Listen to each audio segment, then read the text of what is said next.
Hi Aries! Last 3 months ng taon, 2024, anong ganap sa inyong buhay, pag-ibig, relasyon, anong parating at anong gustong iparating o sabihin sa iyo ng taong mahal mo? Love reading po tayo, will be straightforward, Aries. Guidance po para sa mga taong ito. Anong ganap sa inyong buhay, love life? Single, in a relationship, couples, married, anong ganap sa last 3 months ng 2024? Anong gustong sabihin sa'yo ng taong mahal mo? Message. Aries, straightforward tayo. Hopefully, may pagkakataon na kumahaba dahil maraming nais iparating ng baraha.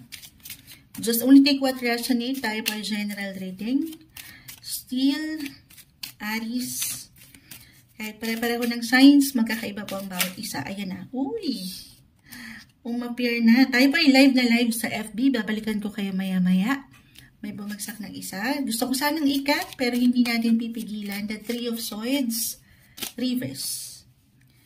The Ten of Cups, reverse. Okay. The Fool. Ito na tayo. Aries, Aries.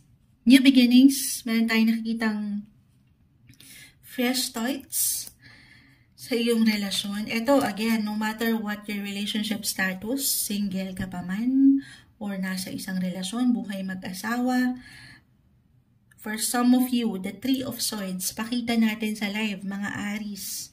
Kapag yan ay, alam niyo na to, para sa ilan na madalas nanonood na kay Moonchild. Meron ng healing, may recovery, guys.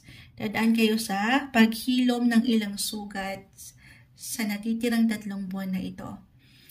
Couples, attached, married, especially sa ilan sa inyo dumaan sa ilang hindi ganun kadalian itong mga nakalipas na buwan.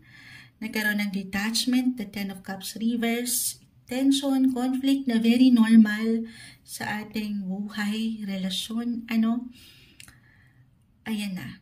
Ano yan? Maaaring ang ilan sa inyo ay dumaan sa renewal, para bang merong ipapanganak ulit. Ipapanganak ulit, why not? Bakit ganun ang nabitawan ni Moonchild? Para bang nagsisimula kayo ulit sa una. Yung ganung pakiramdam. Na para kayo nagliligawan ulit sa una. Para kayo mga bata. The Fool is here. Na handa kayo ulit harapin yung mga bago sa isa't isa. Or bago sa inyong relasyon. Or handa kayo ulit masaktan kahit pa hindi na naging magaan yung napagdaanan nyo before. For some of you, ready kayo with the Fool. Or maybe a reminder to be ready. Okay? Sa inyong buhay relasyon. Especially sa mga pamilya. May pamilya na, may anak na. Maaaring andito rin yung focus ng ilan. Okay? Kung paano kayo makukumpleto sana. Para sa ilan, especially nagkaroon ng conflict, kung paano nyo mapapa-level up ang inyong pagsasama.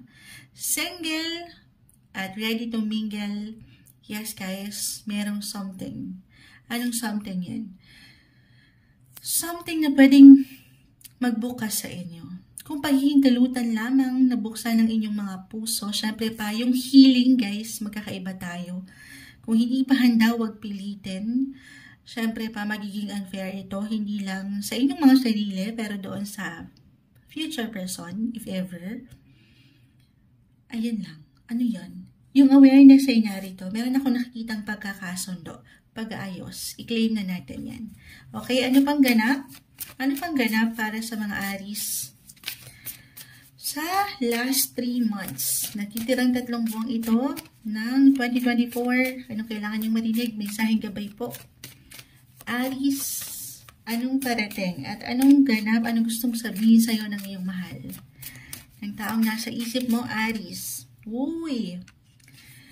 Gusto niyang tuparin. Gusto niyang tuparin ang mga pangarap ninyo na naudlot, hindi natuloy. Or single, gusto ka pa nitong makilala. Or gusto ka na niyang gawing more than friends. If ever nagkakakilanlan na kayo nito, or nandito kayo sa dating stage, why not? may paglalim po. Andito yung pangarap. Ikaw ang pangarap niya. Anong gustong sabihin sa'yo ng yung person? Aries, dagdagan natin. Ito, kuha tayo ng pinaka-words niya.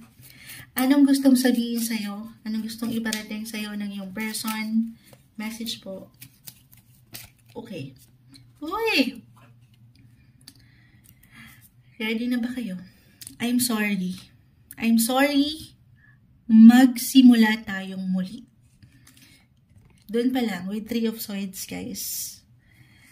May bagong simula eh. Di ba kanina ko pa na ma-mention? I'm sorry. Gusto niya, marahil, kung andito pa kayo sa punto na hindi ganun kahilom ang sukat, humihingi siya ng tawad. Or sa last 3 months na ito, mag-iiwan to ng effort or something effort para mapagaan ang iyong puso, ang iyong kalooban. Hopefully, ito yung mabigyan ng pagkasyon. Ito yung saloobin niya sa mga natitirang buwan na ito ng taon. Gusto niyang magsimula kayo ulit bilang isang pamilya. 10 of Cups. Gusto niyang maayos. Gusto niyang magkaroon kayo ng new beginnings, ng renewal, as I've mentioned. Ito yung umaangat para sa inyo. Pagdating sa inyong buhay, relasyon, pag-ibig, Aries.